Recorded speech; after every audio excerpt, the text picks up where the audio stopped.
that we're going to record this video tonight. Hopefully be able to share this at a later stage. So if you are contributing through our polls, through our questions, or even if you want to come on and talk later, it's probably important to realize that this may be shared more broadly. So if you are going to contribute and be part of this, just to keep in mind not to put anything up that you wouldn't want videoed and shared at a later stage. And as well as that, then if I can ask everybody to just be aware that this is an interactive event, so we welcome your questions, your interactions, and your opinions. There is no one expert on this. We are a community of experience and expertise. So if you do feel like you want to contribute, please do. There's lots of ways in which we can do that. For example, you can ask questions and answers, and if you want, you can put them as anonymous, or you can add to our chat along the side of your screen. You should be able to see a chat if you make that function available. And you can give information into our polls as well. We have been known to bring people on both by voice and by camera as well. So if there are people out there who want to come on and be part of the panel discussion at the end, you're more than welcome. There have been times where people's cameras have come on unexpectedly during this as well. So if you are in a compromising position, just keep that in mind because you may be broadcasting that internationally amongst your peers, which would be not good. As well as that, then, if you are on a certain type of media, sometimes the perspective can change what you can see. So if you do need to modify how your hardware is positioned, you might be able to get different functions. So to keep that in mind for anybody who's not too familiar with these webinars. And lastly, as I said, Oscailga there, this is being provided by the Irish Society for Disability and Oral Health. And we are, like you, professionals who are interested in getting better oral health. And we believe in the magic of community and education and advocacy. So we provide these type of community activities free of charge, and the only way we can do that is that we have enough members that we can actually keep it going. So everyone's membership is valued, and we would welcome you as members. Anyway, enough about me and the Irish Society. I would like to introduce our guest speaker tonight. Debbie is a leading special care services in England, and has a lot of experience in setting up services for vulnerable groups, and done great work on HIV back in the day, and has more recently developed sedation domiciliary services in the UK. So I'm going to hand you over to Debbie, and I look forward to a fantastic session, and we'll have an opportunity afterwards to be able to have a discussion. So Debbie, good evening. Yeah, you're on, Debbie. I've started my video. I'm just waiting to share. So, okay, so Debbie, at the end of your screen, there should be, in the Zoom, there should be a share button. Yes, it's not appearing at the moment. Okay, so, and like all live internet things, this is prone to slight technical glitches, which we can sort out for you in no time. So Debbie, if you have a look at the end of your screen on Zoom, there should be a green button that says share.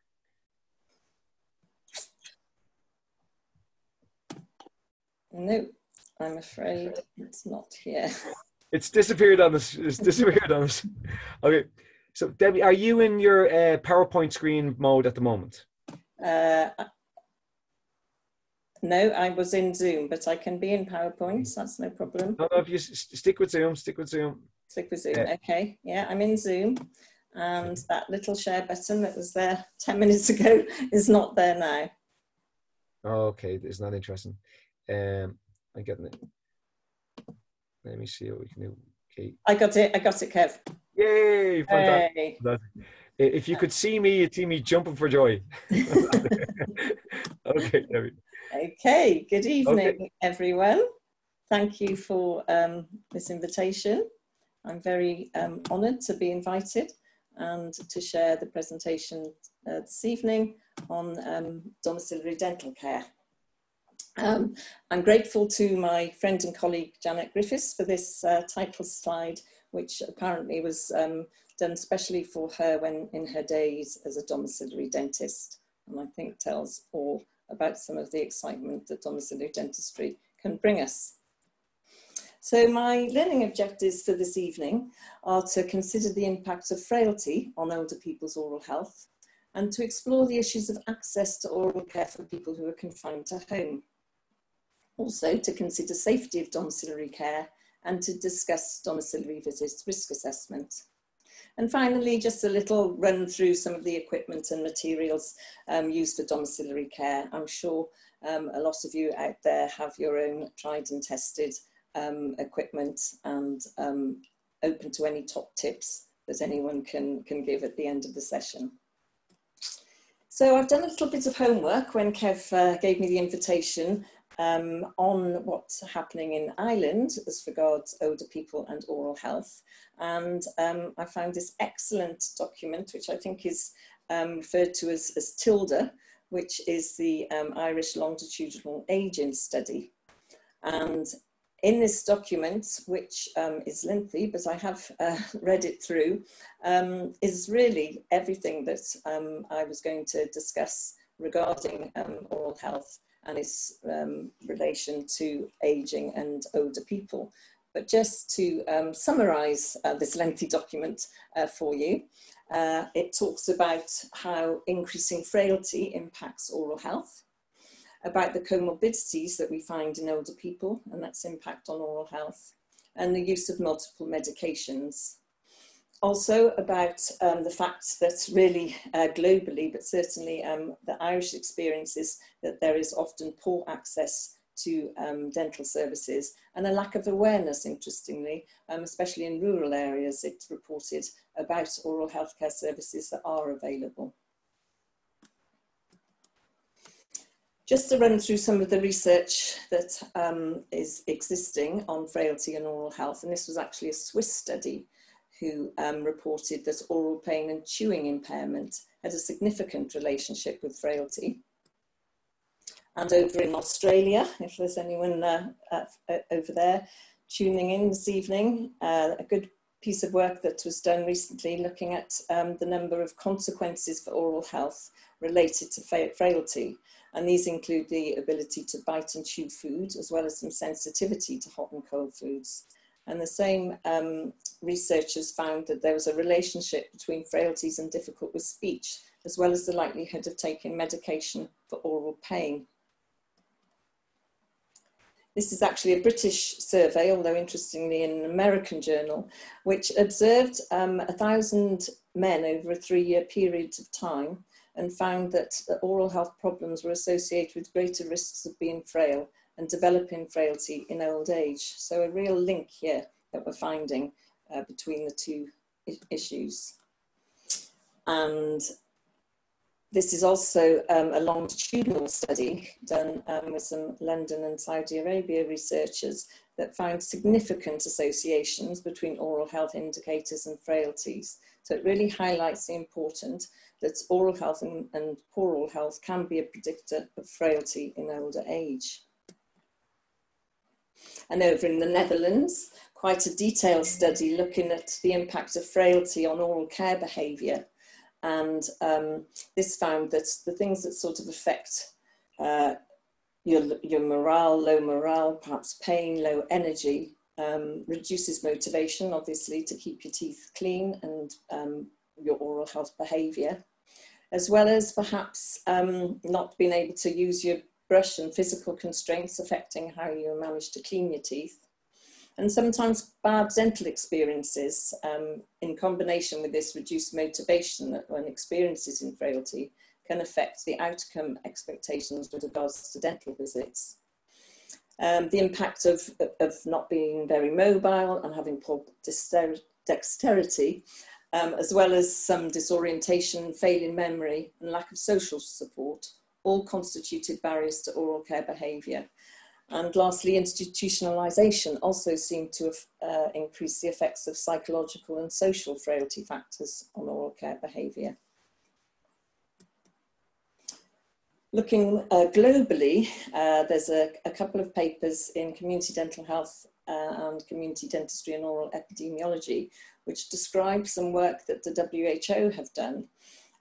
They contacted chief dental officers and leaders throughout the world, looking at the problems of old age and oral health. And we know, I'm not going to go through, especially after 8 o'clock at night, the figures of how aging and older people are increasing, and this is worldwide. So the proportion of older people in population is growing worldwide. And obviously along with aging comes chronic disease, and there's often common risk factors with these chronic diseases and oral health. They suggest that control of oral disease in older adults should be strengthened through organisation of affordable oral health services, because that's quite a barrier in some parts of the world. And most importantly, education and continuous training of oral health care providers to provide oral health care for this category of people. So coming back to Ireland, I thought you'd be very proud, those Irish people, and we're very interested, the non-Irish people, that the Irish Times, just a couple of months ago, reported that Ireland is to be recognised in one of the world's best places to grow old. And there's a group called the Age Friendly Ireland Programme, and a lot of work's being done in order to make sure that Ireland's one of the best places to grow old. Did you want to do that little poll at this stage, Kev?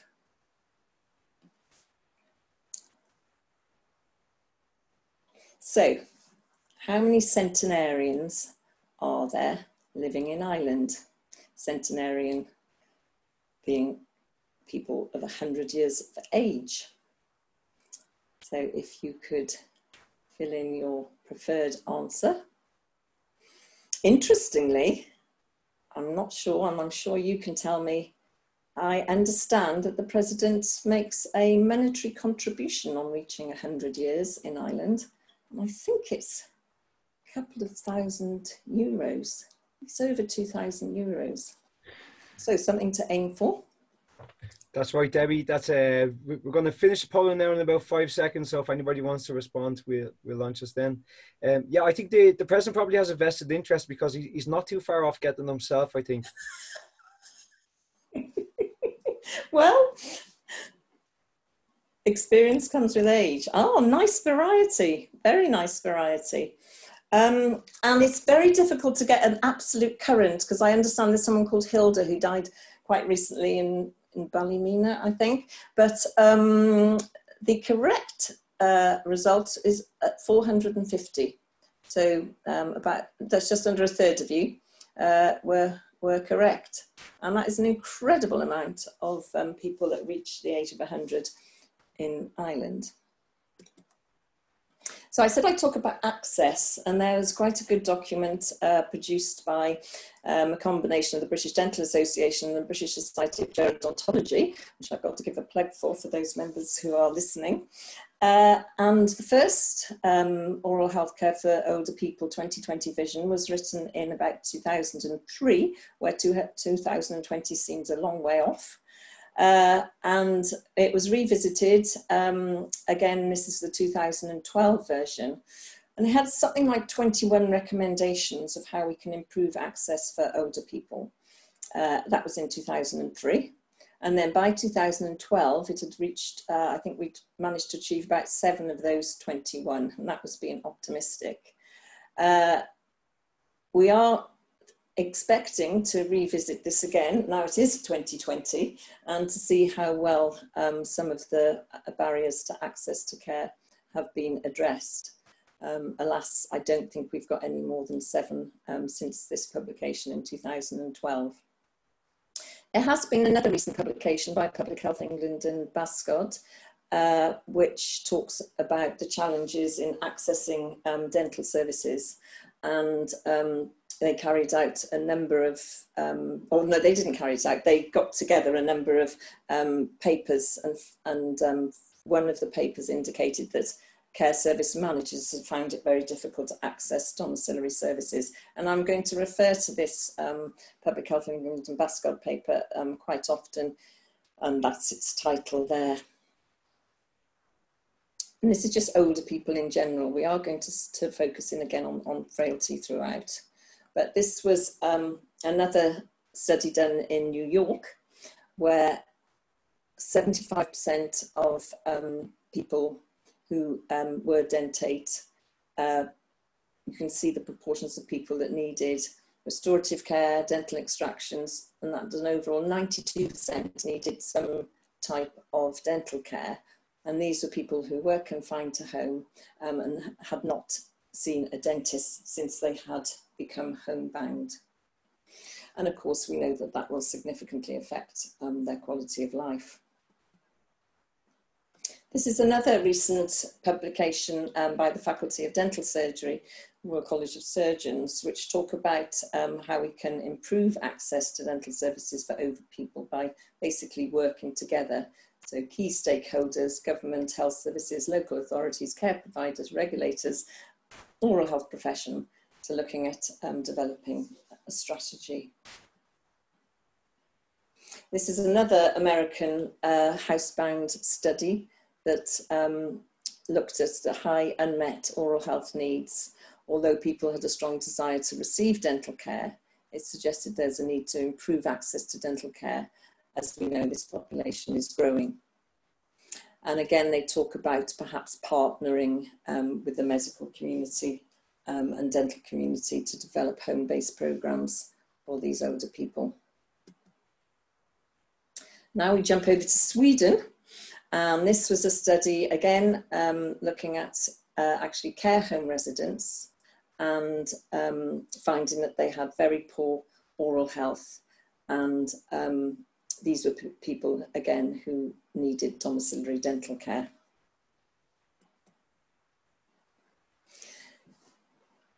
This was an interesting study by Public Health England that actually looked at probably not the least able older person, because these were people just in supported housing. So you would think that they weren't as poorly off as far as access is concerned as those confined to home or care homes.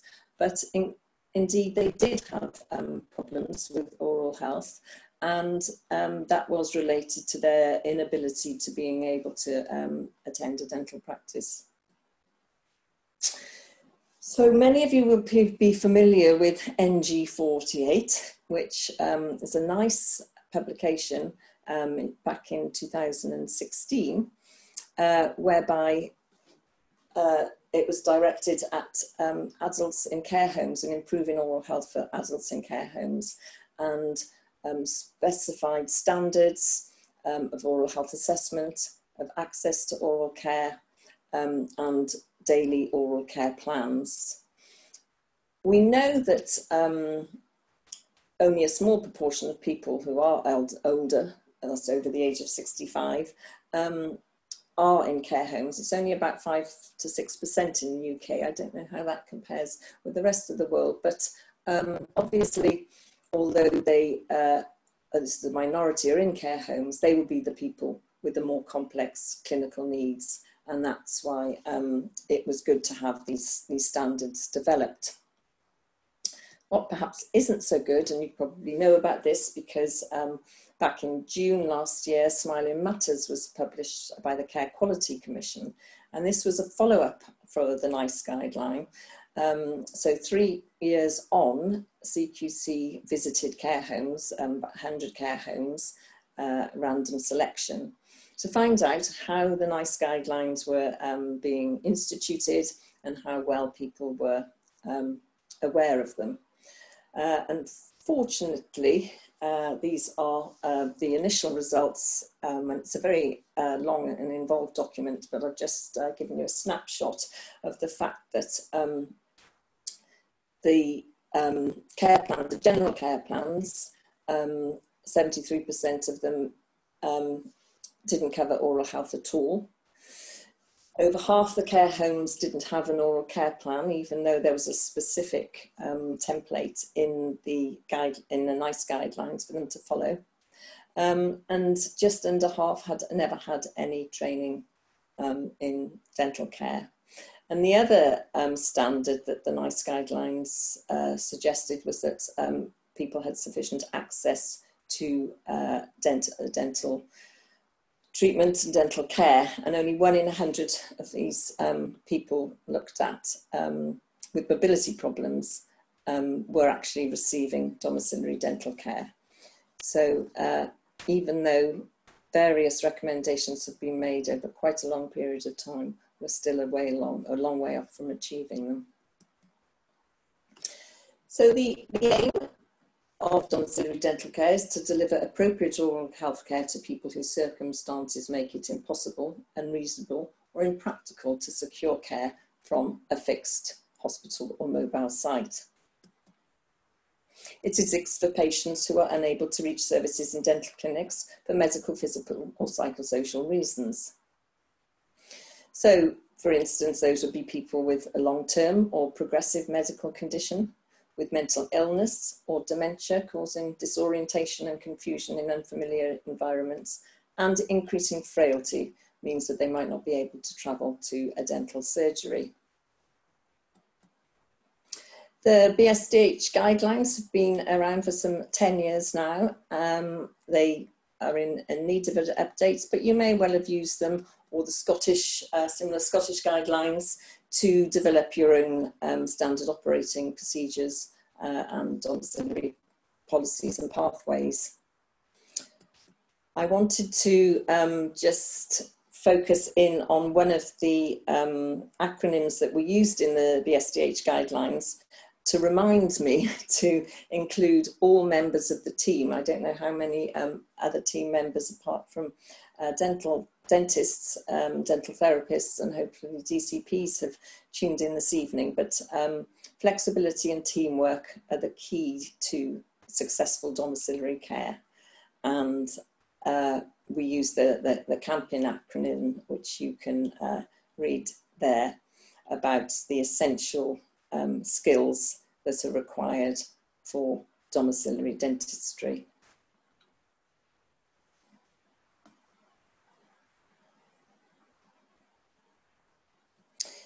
So the majority of people receiving domiciliary dental care are confined to home. It might be their own home, it could be a care home.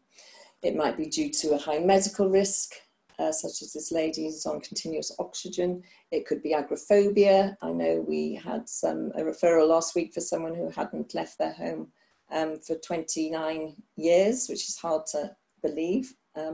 We'll be interested to visit. People with dementia, perhaps people with autism who aren't able to mix in society, people with brain injuries and for other reasons, with neurological problems, or people for various reasons, including frailty, who are confined to bed. Do we want to do the frailty poll at this stage, Kev? Yeah, sounds good. Let me just pull up here for you now.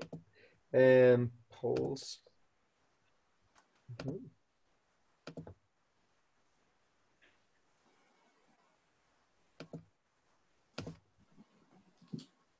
Is this one you're talking about? Yes, please. Perfect. So this was a little bit longer, so we'll give them about a minute to answer this one, if that's okay, Debbie. Yep, that's fine.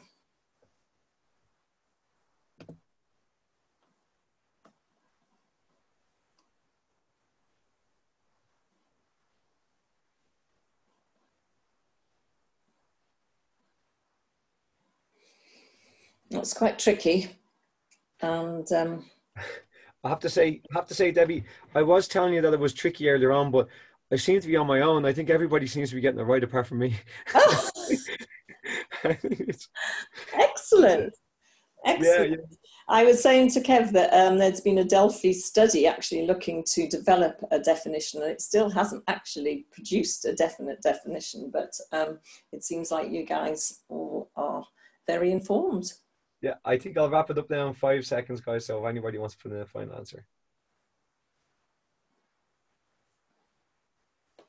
Okay, so we've got a few people here.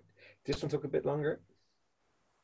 Excellent. We have got a very informed audience, and I did say that although number 2 is the preferred definition at the moment, the number 1, those who answered number 1, I think we can probably give a point to as well, because a lot of the factors do occur with frailty. It's just considered to be a condition or a syndrome rather than a disability. So thanks for that.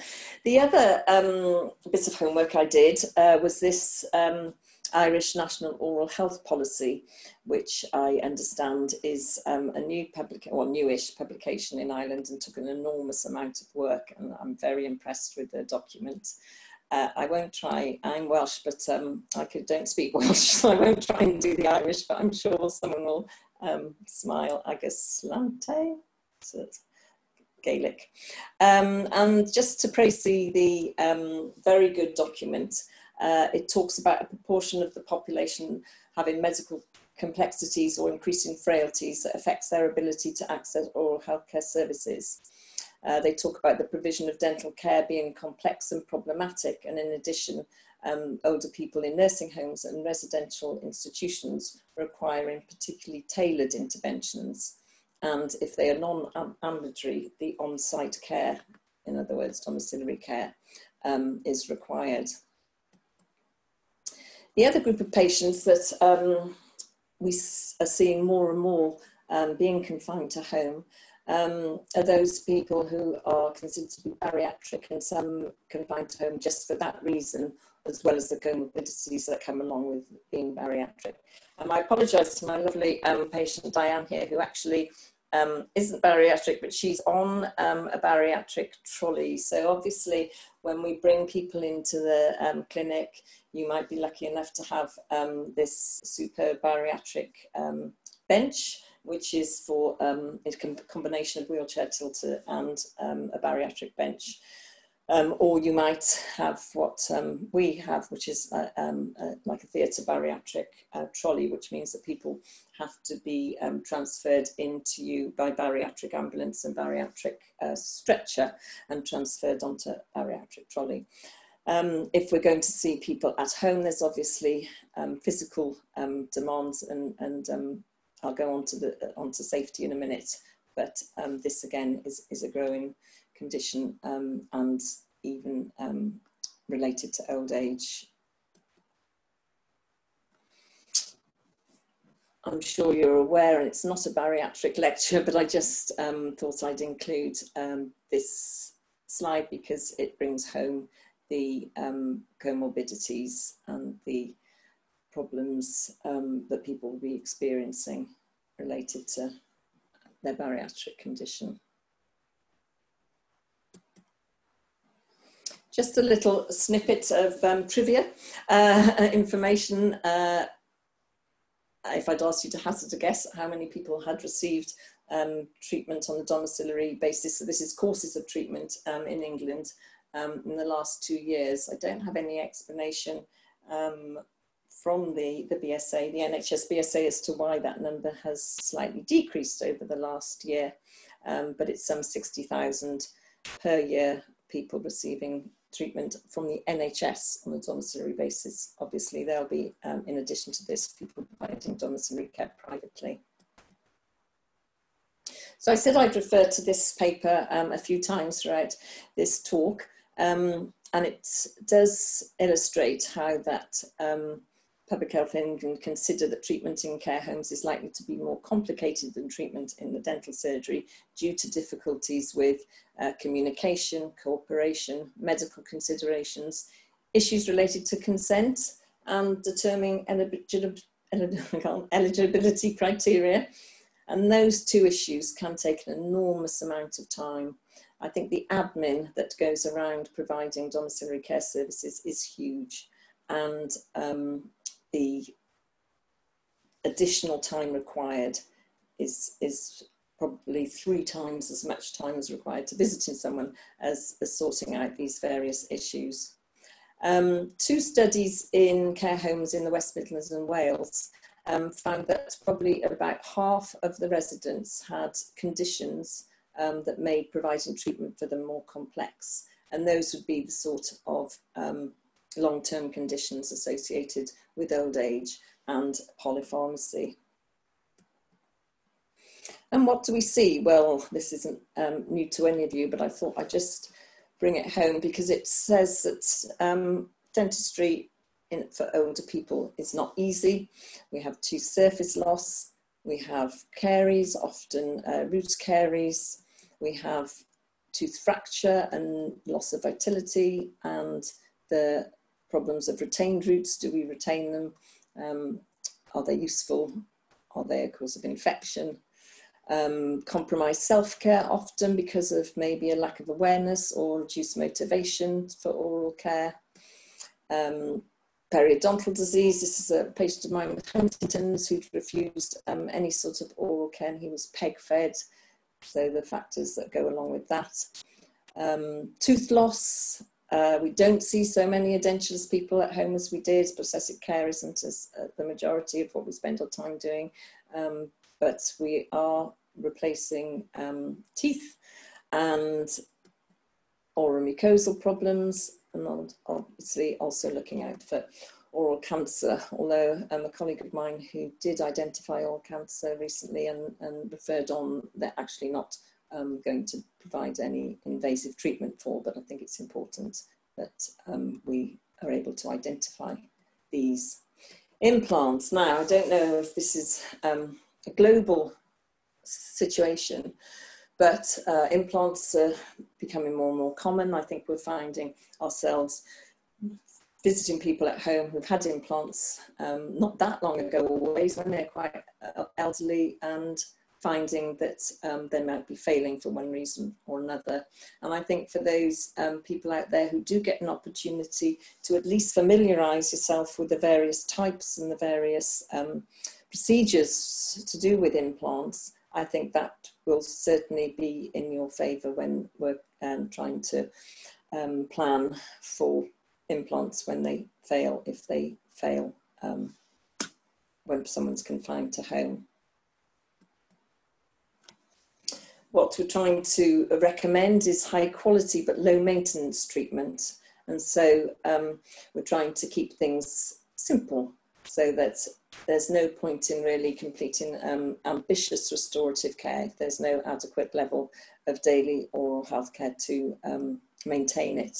And this is a situation where I think you'd agree this person had high priority on their oral health and has gone through quite a lot of advanced restorative care. But I don't think the person who provided it for her was expecting that this would be the situation, not that many years after she'd had it all placed.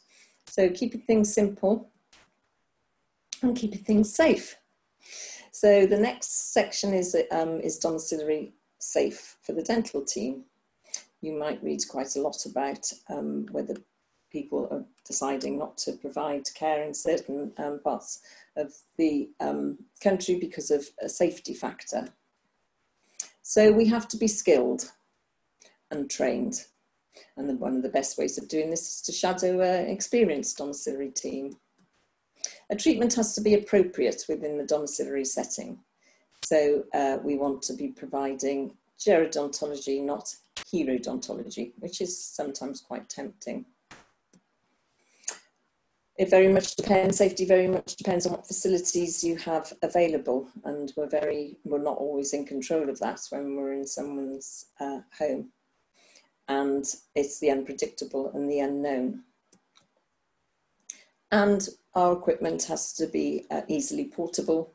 It very much depends on weight, and you have to be reasonably fit and able to be safe in providing domiciliary care as part of the dental team. There's various constraints due to the positioning and access to the mouth, and you can see my colleague here is actually kneeling next to this person who is in a fairly difficult position to access. But there has been something which is quite recent, as I've seen only in the last couple of years in Dorset, which I don't know the proper name for them, but wheelchair armchair is what I call them. And they can enable someone to be moved around the home in comfort.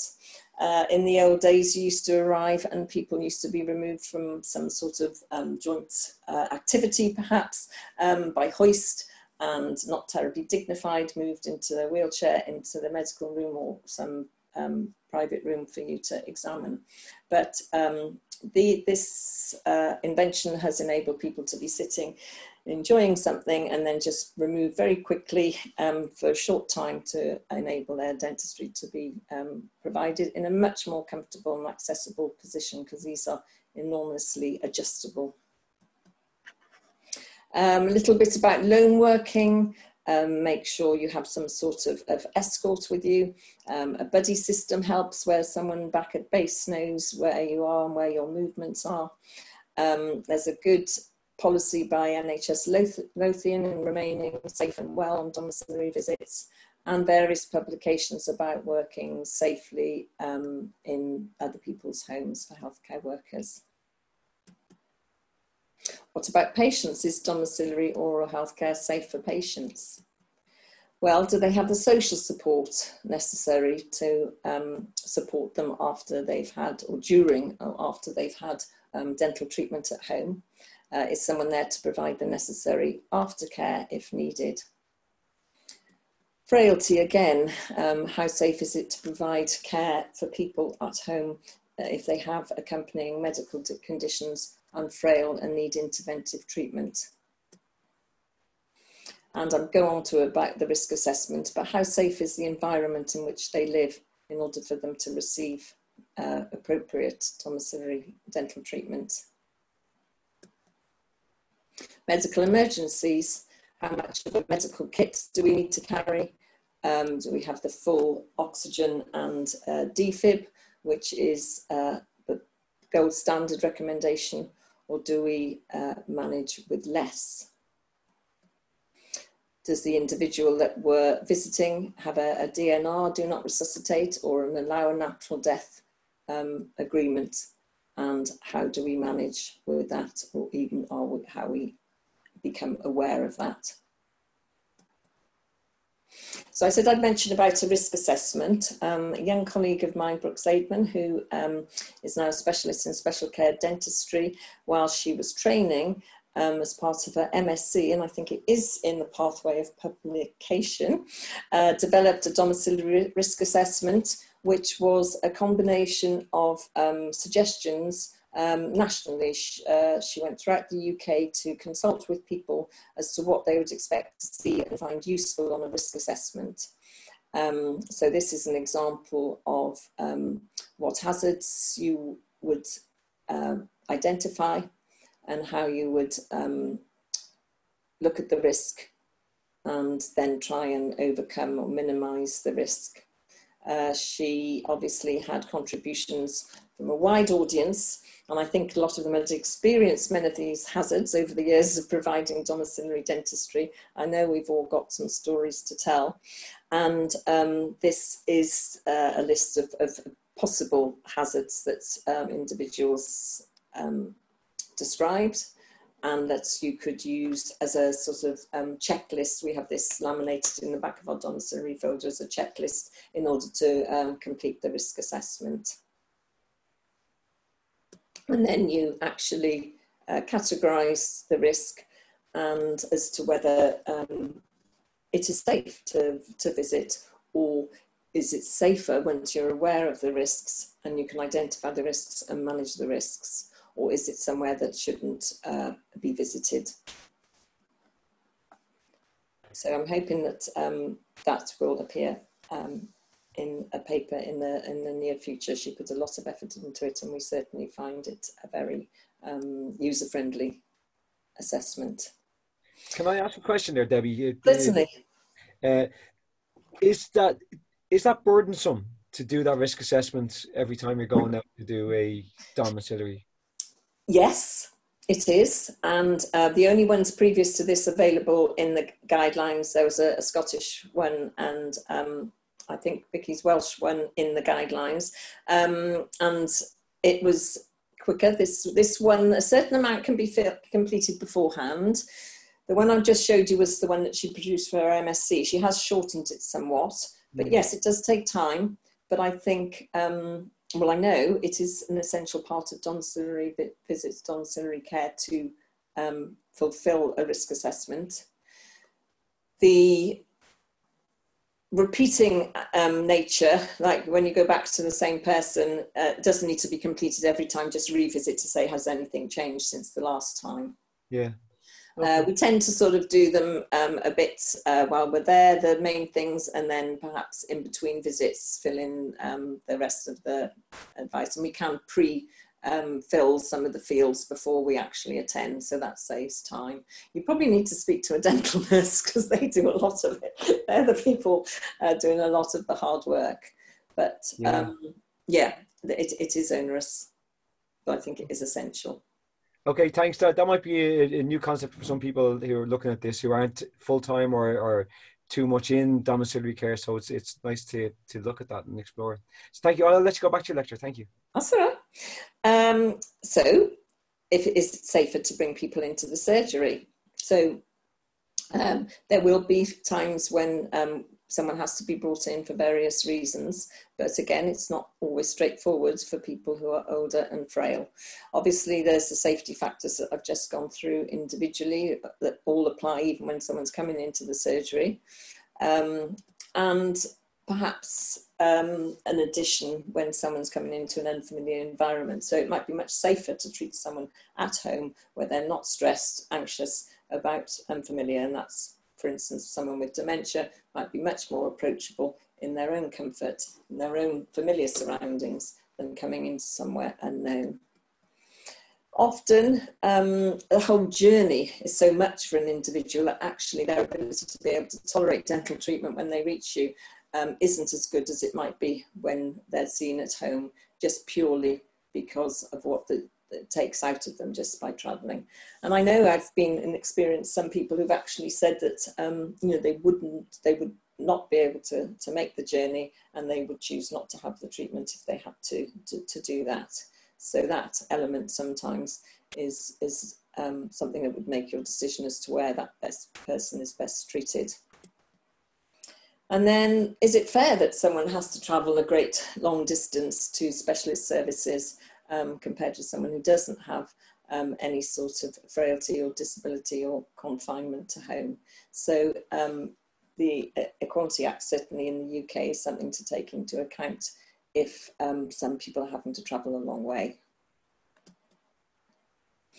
We know, as people keeping their teeth for longer, that the range of dental treatment required is more complicated in the past. And so often it does demand the facilities of dental surgery. Or it might be a mix and match situation whereby some care can be provided at home, and then for some elements of care, someone has to travel into a surgery.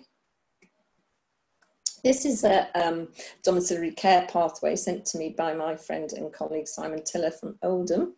And I think I'll just let you read it for a minute or so, because I think most of us will have some sort of pathway in place, and certainly people like myself in the south of England who are going out for tender at the moment, we all have to have our pathways to produce to the commissioners, potential providers. This one, I think, is a very good resume of what might occur from referral to assessment to provision of care. And I think he's thought of every combination of pathway.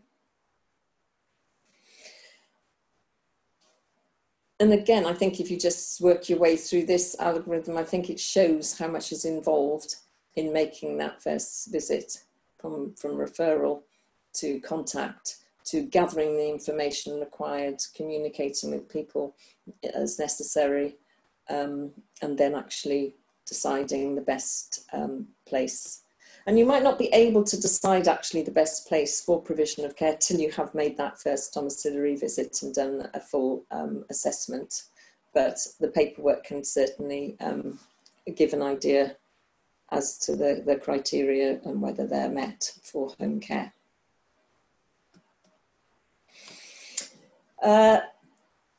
Something called the ROCS, which is a Sheffield-based service which has been going for many, many years, which is a comprehensive dental services for adults in care homes. And it's where the local general dental services work in partnership with the community dental service. And they provide everything from screening to treatment and to preventive work. They do have the luxury of, as well as an oral health promotion team in the community dental service, we're working with the hygiene and therapy team at the University of Sheffield, whereby some of the hygiene therapy and oral health care is delivered by students, and what a great experience for them. And this model we've all talked about for many, many years, and still hasn't sort of, until very recently, been more widespread than Sheffield. I know that the Scottish Oral Health Improvement Plan, which came out probably some 18 months ago, was a very similar approach whereby GDPs would become accredited to be able to provide domiciliary care. And in fact, I believe, and I'd be interested to know if it is the case and how is it going up there in Scotland, because all the domiciliary services were moved out to general dental practice, and they would be triaging the cases, perhaps liaising and asking for support from specialists and salary services, but doing most of the triage and providing the treatment themselves. And apparently the training that was provided for that group of people who wanted to become accredited was oversubscribed, so people were very interested to do that. And there's something called flexible commissioning now coming to England, which is going to perhaps work along similar lines with local dentists going out to local care homes, at least in the initial period, with some training and providing that service. The necessity, this essential, this is just a letter, I don't know how well you can see it, that I had some years ago, asking for some dental treatment for a Mr. B, who'd been with this dentist for many, many years. In fact, it was 28 years. And suddenly he'd started to develop health problems, become unwell, and Mrs. B hadn't been able to get him into the surgery of this dentist because he hadn't been able to walk. And so he was referred on, but that's fine, we can provide the domiciliary care necessary, but wouldn't it be great if Mr. B could be visited at home by the dentist that he knew and was familiar with for the last 28 years? So this sort of continuity of care can be improved. And of course, Ireland, as I say, you're there already with your oral health policy, at least a suggestion of having easily accessible services for all. And it talks about retaining functional dentition into old age in order to bring better oral health related quality of life, and making easily accessible oral healthcare services for public, and again across the life course and from local dentists. So even across from Scotland, UK, Ireland, and I'd be interested to know where else, we're talking about local dentists taking responsibility and getting involved in their local population in provision of care for people confined to home. So the future, this paper that I mentioned, the Public Health England one, talks about developing holistic patient-centred services and being a pathway which provides prevention as well as routine treatment, simple treatment on the main, and then access to mobile surgeries and multi-centred specialist centres for more complex treatment, because they also acknowledge that a lot of the more complex medical cases it's more difficult or not be suitable for invasive treatment at home. Don't we love minimal intervention management and the fact that it is appropriate for older people? And this is the sort of thing that actually we're talking about, simple care that is possible to do well in a residential setting. So lastly, am I doing all right for time, Kev? Just mention of some of the equipment. You'll all have tried and tested If anyone wants to provide a bit of domiciliary equipment that I've spoken to the manufacturers about for many years, it's the lack of a portable, small 3-in-1 that I think affects a lot of what we're able to do. You can spend between 2,000 and 25,000 on these machines, but they are cumbersome. How often do we use them? What types of treatment are we providing? How easy it is to decontaminate?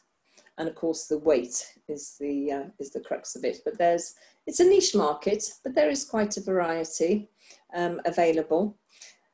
But yet, I think a lot of us who do provide domiciliary care more often take a portable, rechargeable handpiece.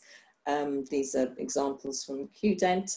And again, I said if we had the little portable 3-in-1, that would make our life much easier. There are decent portable scaling units available. And we've recommended the old ladle theatre section, and an aspirating toothbrush is particularly useful if you are providing scaling at home. A heat source, this is an old favourite Safe Air heater, which unfortunately is obsolete now, no longer available. I think Safe Air wasn't the case because we often, it got very hot and we've managed to burn ourselves. So they turned it into something very safe now, but very much less portable. But you've got to have a heat source. I've discovered an electric wax knife, which has helped in some cases in not having to use the air heater. Light source, this is a very nice little mirror light from Q-Dent, along with your loops. And another essential, but not necessarily for using as a light, is a camera or phone. You might want to take a picture of something that you've seen that you want to get checked out, or with some supervision from someone else. And it's good to be able to take a photograph and share and get some advice. It may be that disposables are the way to go. There's lots of very, very good now disposable items of equipment and even handpieces. And often a reason for bringing someone into the dental surgery is to have dental x-rays taken. That is an approved, and there was an article in the Journal of Disability and Oral Health summarising the advantages of this handheld x-ray unit that can be used for housebound patients. Some of you, and we certainly have the luxury of a domiciliary van, which then means that the problems of carrying oxygen and defibs, all that are eliminated when it's like a fleet car. Infection control, I thought this would be a nice end. This is a real room that I went into many, many years ago, I might add. You can see the old type television, no flat screen there. But the old type television was a particularly useful item on this occasion because it was the only surface that I could see that I could possibly use. And the same principles that occur in the dental surgery, we use as far as infection control is concerned. And we zone, I think I've lost a slide. Might come in a minute. This is an example of some of the containers that you can get and organize your domiciliary equipment and materials into sub-kits. So you've got your prosthetic in one, your extraction kit in another, and your restorative in another. And this is a company called Sortimo, and you could see it in the back of the van. It fits in very nicely together and then can be transported on a trolley. So this is my infection control, about using the same principles as in the surgery, zoning your environment, so clean and dirty areas, using disposables. I know it's not environmentally friendly or sustainable, but maybe more practical, and safe carrying of dirty instruments and sharps. And of course, alcohol gel revolutionises hand hygiene, because hand washing often in the pre-alcohol gel we felt probably more unclean than when before we'd washed our hands in some people's kitchens and bathrooms. So thank you for listening. I have got my email address there if anyone wants to contact me with any further involved queries, but I'm happy to take questions now.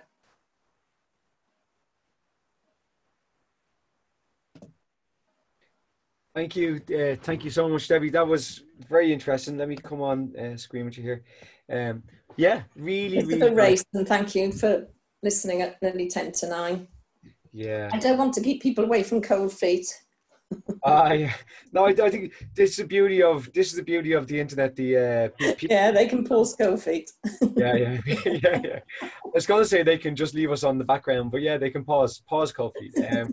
So Debbie, I think I got a few questions coming through, and I encourage as many people who are on to keep the questions coming. I'm going to start off with my own. I'm going to be selfish and start the first question, and it's about in Ireland, many people don't do domiciliary care, and the statistics that we have from our most recent data that I'm aware of, which was the guys in Cork and Noel Woods and the team, showed that in private practice particularly, almost nobody did domiciliary care, and it was very much a public sector role. And I wonder then, when I sit here and I listen to your lecture, and you say, oh yeah, and the risk assessment is needed, and then the safety drugs and the oxygen and so on and so on.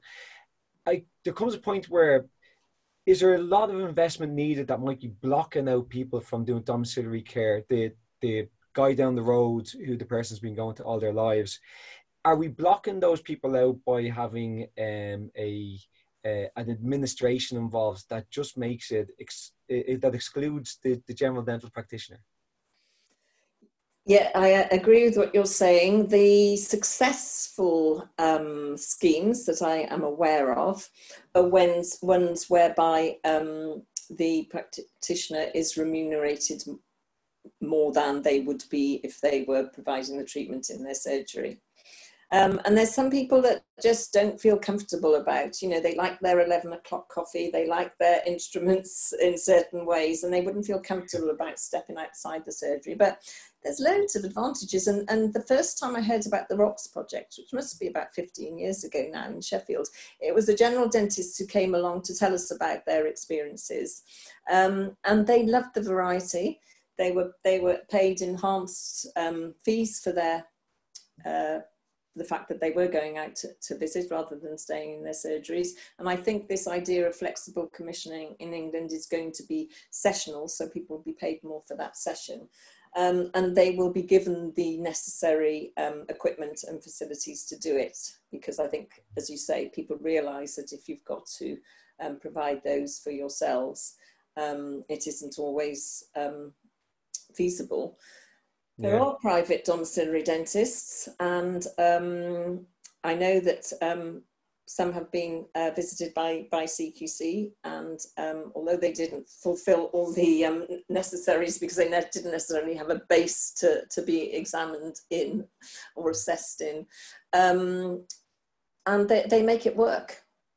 There's private clinical dental technicians who are fantastic at making dentures quickly. For instance, when people lose dentures out of hospital and then they're losing the adaptability because they're without dentures for long periods of time, the clinical dental technicians can make them pretty quickly and on a domiciliary basis. So it is happening. It is expensive. Yeah. It isn't always avoidable in the way that I've said that some people, and certainly in my experience, have said that they wouldn't be able to have the treatment if they couldn't have it at home, so they would then survive without whatever they were going to be provided with.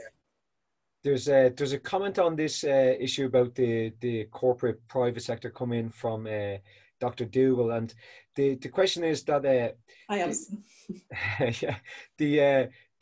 The background is that there are corporates who've started up in Ireland over the last few years, and they tend to do the screenings and then refer into the public sector for the actual treatments. So I suppose Alison's question was about well, how much training do people need? So take an example, the ROCS model.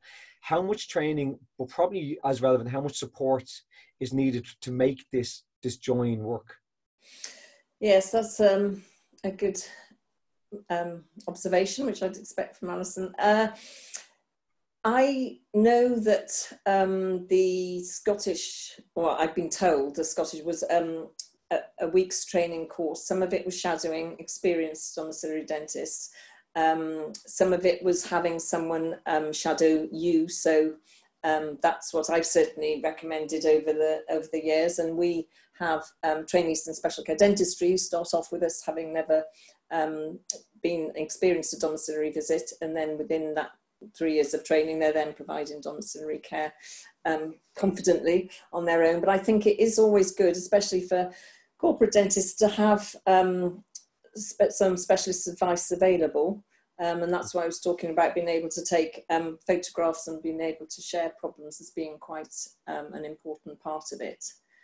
And, you know, I mean, the first extraction I ever did as a qualified dentist was actually in someone's lounge, because I was very fortunate in having Janice Fisk as one of my trainers, as we call vocational training then. So it's all about gaining confidence, and you only gain confidence by experience, and ensuring that people feel they've got support.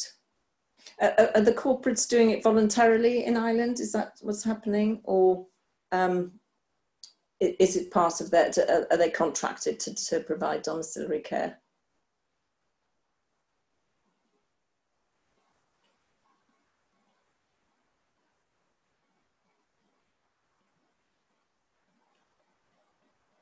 Sorry, Debbie, I got kicked out there. Apologies. My internet connection was going a bit slow there. Oh, I was just saying, with the corporate dentists, is it their choice, or is it would they be expected as part of their contract to provide domiciliary care in Ireland? No, it's almost like a blank slate here, to be honest. There's no contracts for private practices outside of one standards or two standards contracts that relate to public funding. So it really is up to them to decide. Yeah, I mean, I've had lovely treatment plans sent in to me as to what I should be providing on a domiciliary care from someone who's gone and assessed someone, like taking out every beautiful natural implant of a retained root and providing them with full dentures. So yes, it is something, and that's why I'm interested in how Scotland are, you know, a year on, how they're faring up there. I know that there was some distress amongst the public health dentists about how things would work out, but we know that there's so few salaried special care or public health, whatever we want to call the public health services, that we cannot hope to be able to provide for this hugely increasing number of people. So we have to engage and interest general dentists to share the load. And that's why, I mean, your Irish policy is suggesting, isn't it, that local problems are taken on by local dentists and back to sort of being responsible for your own community, because that's the only way that it's going to be possible. I think there is some anxiety about going into people's houses, partly because of the unknown, but you know, those people who've experienced it and done it, it is fun. Yeah, there's some questions coming in about the way in which we structure that across the dental team, and we have some comments from Vicky. And Vicky, you're more than welcome to come online as a panelist if you want, where she describes the structure that they have in her area, where the NHS domiciliary general dentists manage more complex patients, and that then they work with dental therapists who take over the people in the care homes. And as she says quite clearly, we need to support the DCPs in advancing their competencies, so that they can make a difference. And I suppose we have another comment then from a dental care professional who's online at the moment, Brona. And Brona is asking, do we need the medical equipment and the medical emergency equipment for domiciliary care? Because that she feels that might be stopping the clinical dental technologists from going in there and actually doing the dentures. So is it absolutely essential that we bring the medical emergency equipment out there for the domiciliaries? Not in UK, I don't know beyond that. The General Dental Council used to insist that we took emergency equipment. Now the recommendation is to go by the Resus Council, which says that you have to risk assess your patient, risk assess the treatment you're providing, and act accordingly. Unfortunately, when I wrote to the Resus Council to ask about this risk assessment, old age was considered to be a high risk, so whatever you were doing for them. But if there's no absolute regulation to take it. Can I ask which Resource Council document is that? I'm sure people will be interested in having a look at that. I can send, what would be the best way? I've got a letter that I wrote to, it would be the UK, I suppose, Resource Council, asking as to whether, once there was no clear guidance, because the GDC used to say definitely do it, Resource Council used to say you have to have emergency drugs and equipment wherever you're performing dentistry. And then suddenly, a couple of years later, it all changed and no one was saying anything. And I think that's for the very reason that it was stopping people providing care if they didn't take the whole shebang. So locally now it's a trust decision as to what's necessary, and I know that differs throughout even the south of England. So nationally it'll differ again. The great advantage, of course, they've got in Wales with Vicky's team is the fact that they don't have to make a charge for a dental examination, and that's the same in Scotland as well for people over 65. And I think that's a great luxury, because often, you know, we'd be referred a patient to go and do an assessment for, we'll go and do the assessment, and then you've got to make a charge if they're not, and the same with you, they're not eligible for public funding, and they haven't even asked to be going visited. And it does throw up quite a lot of barriers and difficulties in communicating why we have to make that charge. So that would be an enormous luxury, but I don't know whether it's ever going to happen outside of Wales and Scotland. Well, we watch this space, you know. It would be nice to think that we need some strong decisions and clear guidance on how this is going to develop in Ireland, because the policy that we have there is literally the principles of what we want to achieve. It doesn't explain how we get there. Right. So when I'm listening to you, things like funding streams is going to be absolutely crucial, and also about what the criteria are. So this the need for oxygen, the need for medical emergency drugs, that is really going to shape how this becomes practice in Ireland. You know, so it's really. But if we could start with just care homes, I don't know if that would be suitable. They will have their own emergency equipment, and it would involve a training session to know how to use it. They would have that equipment there, and I think that's what's happened in Sheffield and other places where this flexible commissioning that's coming in England is where practitioners are going into care homes, where it's a little bit more of a protected environment, and there are other trained staff to help if in a medical emergency situation. Yeah, that makes sense. So even if that's a small beginning, but that would be a good step forward if that was limiting people's wish to feel that they are able to visit people at home if they don't feel fully equipped. Okay, if we can come back to training, because we are getting a few questions about training, both undergraduate and then professional training. Is there I suppose, what's the best practice for teaching domiciliary care to undergrads and to trained professionals? Yep, that's a good question. I think, as I said, the younger you can engage someone and interest someone, the better. And there are areas whereby dental students spend time, certainly used to do it when I was at King's in London, that dental students come out and spend time with a visiting domiciliary dentist. And so very early on in the career, they see it as something as expected of them, and it's not the big unknown. And so shadowing is probably the most advantageous way of gaining experience, and then just keeping up to date with the skills. sorry, was there something else asked? The skills, how you do it, visiting, shadowing. Oh, and obviously, you know, some sort of teaching, hands-on teaching within dental schools. I mean, we're still struggling a little bit with the gerodontology aspect of teaching before we branch out to encouraging domiciliary training. Yeah, there's a lots to cover there, and then of course we've got the dental care professionals and the rest of the team. So it's a massive area. I will move on to another question that's a bit on a different topic. And there's a question from Joshua about the safety of the X-ray machines used at home outside of the lead-lined wall.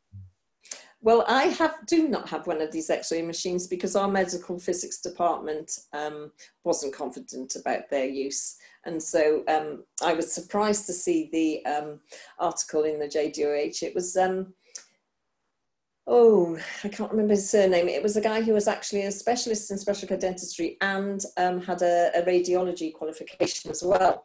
So he knew the risks.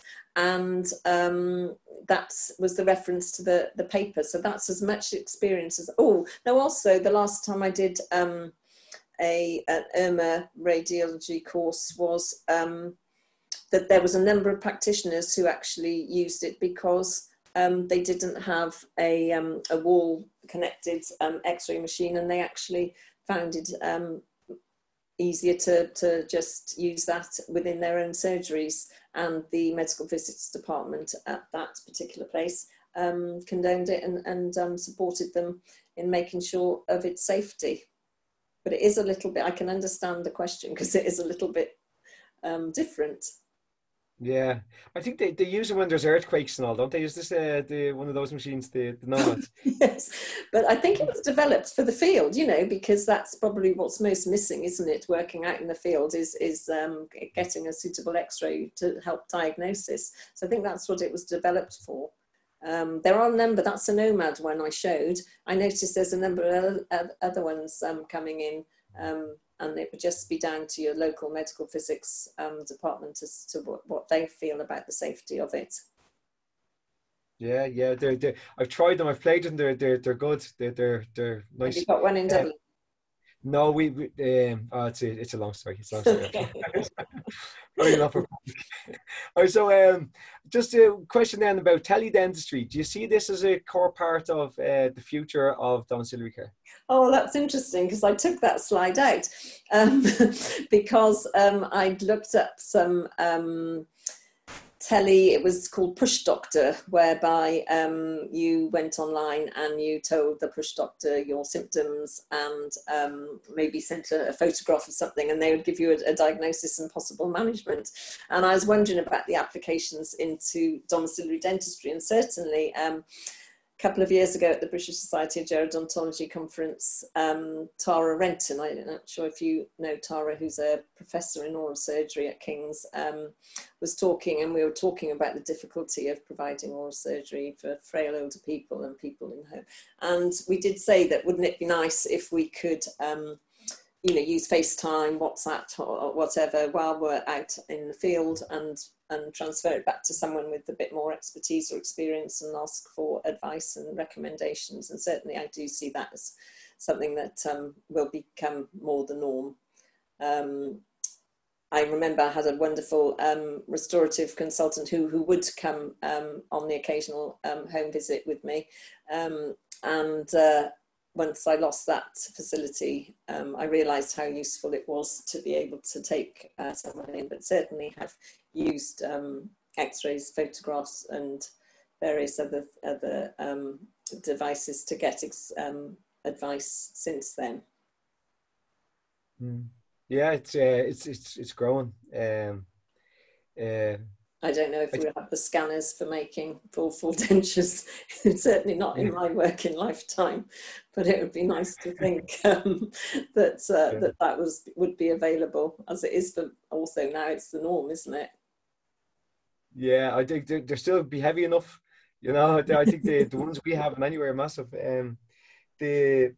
I think I'd like to give you the opportunity to finish the session now. See if you have any, what would be the nugget? What would be the thing to take with them back to the clinic tomorrow about the domiciliary care, about your message for the practitioners out there? Ooh. Open to new experiences, not, you know, not feeling that you have learned everything you need to learn. There's always something new. I think that's what's great about special care dentistry as a whole, isn't it? There's never a dull day. There's always something happens in that day that you couldn't have predicted, or that makes you laugh. Or, I mean, for the DCPs, they love going into people's homes, looking at photographs. You know, sometimes it's hard to get their attention because they're looking at the person's life story. I don't know if you've seen these little dementia boxes that people have, where especially in dementia care homes, where they have a little glass cabinet at the entrance to their room, and there's some memorabilia in there that depicts them as a person. So something that they might have done as a hobby, or their family, or their job, especially lots connected with wartime, and you get a real feel for that person by looking at this memory box. And yeah, my dental nurse is usually engrossed with that before, which is wonderful. But yeah, it's a great way to see an area, you know, somewhere like Ireland with your beautiful countryside, to you know, drive to somewhere that you might not have ever knew existed, and meet someone with such stories to tell. It is hard sometimes to keep to the time that you've got allocated to people, but it really does enrich. I think it enriches everyday clinical dentistry when you can provide and experience people who otherwise you wouldn't meet, because they don't come into society. Is that all right? Debbie, it's lovely to get this opportunity to hear you talk, and it's great to see the passion that you have for this topic. A great example and inspiration for keeping the care and the compassion at the centre of what we're doing. I think what you've talked to us today really opens up a lot of the questions that I didn't know existed, that Ireland and the Irish dental services have to answer over the coming months and years. And this is Ireland's opportunity to get it right. And it's going to take a lot of, yeah, it's not going to be a straight road, but I'm really glad that you started this conversation with us tonight. And thank you so much for joining the Irish Society for Disabilities and Oral Health. It's been a pleasure. It's been a pleasure. You've got a small enough population, as has Wales and Scotland, to be able to nail it, really, haven't you? Yeah. Yep, it's possible. Yeah. All right. Let's do it, Ireland. Let's do it. Okay. But look, I'm going to thank you very much. Any final plugs or anything like that before you go? From me, no, we didn't do that one poem, but that doesn't matter, does it? Doesn't matter. No, doesn't matter. Okay. Look, I'm going to plug as long as I've done everything I was meant to do, then I'm happy. Yeah. I'm going to plug the Irish Society for Disability and Oral Health. We have our summer conference is on in June. On a Friday in June in Kilkenny, and it's going to be on older adults. And we would welcome, we always have an international contingent who really get stuck in and get involved. So we'd welcome you all over to Kilkenny by Camille Falcherov. Now, is that the 19th of June? Oh, do you know, I wasn't that prepared. The 12th of June, I know that we don't clash this year, which we have done in the past, which is unforgivable. The 12th of June, the British Society of Gerodontology, it's a conference in Manchester on end-of-life care with Vanita Brooks as our president, which we're very proud about. I think yours is the week after. Vicky will tell us. I'd say, yeah, Vicky or Grace. I think Grace will have made sure that it wasn't on the same day. Yeah, we did. Yeah. So, okay. Yeah, great. The Irish Society is always a great occasion. 19. There's two great occasions. Okay, guys, we're going to leave it at that. Thank you very much, everybody, for coming on board. Appreciate everybody for giving their time up on this Monday night. Thanks, Debbie. Thank you for organising it. Okay. Bye. Slán live. Bye. So I'm going to Right. Okay. So there we go. So Debbie, you can't see the chat here, but we're getting lots of nice comments coming in as we go. Thank you, very informative from Svetlana. I'm getting loads of people telling me it's the 19th of June. See, I knew. Yeah, some people are saying the 20th, but it's the 19th. And do you think everyone stayed online for that? God, that was over an hour, wasn't it? It was over an hour. It started off, we had 56 people max, and up until we said goodbye there was 43 people. So we had most people stayed on until the last question and answers. So we had about 53 people staying on until the question and answers, and then during the question and answers we had about 10 people leave, and now we're down to 30. So there's still a few people who are either listening or else are watching the TV show that you mentioned and have us on mute. I probably reminded people, didn't I?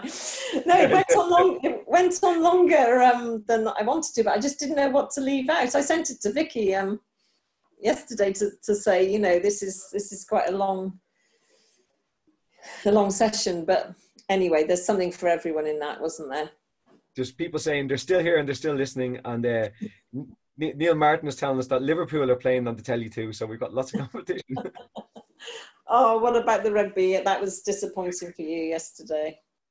I honestly, I didn't even know what the score was. I know, I feel terrible. We must have lost, did we? Yeah. You beat the Welsh but lost against the English. Yeah. Did we lose? Sorry, no, who were we? Was it against Scotland or England? Scotland? No, you were against England yesterday. Were we? Oh, yeah, I'm not. Oh, not my thing. Not my thing. All right, okay, I'm going to go and let you go, Debbie. Thank you so much for doing that. I really, really appreciate it. Good, okay. It's a pleasure. I had to say, no star. No star. Oh, no star. Well done. I thought you were Irish saying again. No starry he. No starry he. Hey, that's all I know. Bye.